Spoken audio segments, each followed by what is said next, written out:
Hey team. So anyways, I just got done grading and looking at the discussion boards and some really good conversation going on communications. And I wanted to share a short story with you, right? So one of my coworkers at Goodwin is a former Connecticut state trooper, and he's now a police chief in one of the towns. You guys probably know who he is. So anyways, he was explaining to me about cultural nonverbal communications and how it affects the police department.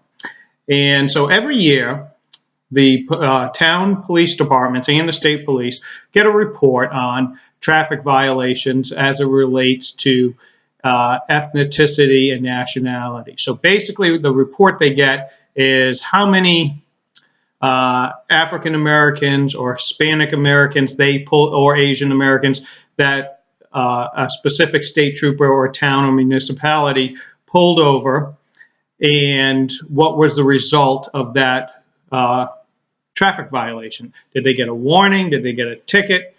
And so forth. And he said, so anyways, most people focus in on African American or Hispanic relationships with whites. But he said what normally, what goes under the radar that people don't notice is Asian Americans and whites. And he said, explaining to me that if an Asian American gets pulled over, generally it's a 100% chance that that person's going to get a ticket and not a warning. And the whole reason is due to nonverbal cultural communications. If somebody is brought up in an Asian American culture, when they do something wrong, the first thing they do is put their head down, all right? And they don't look at the person of authority eye to eye.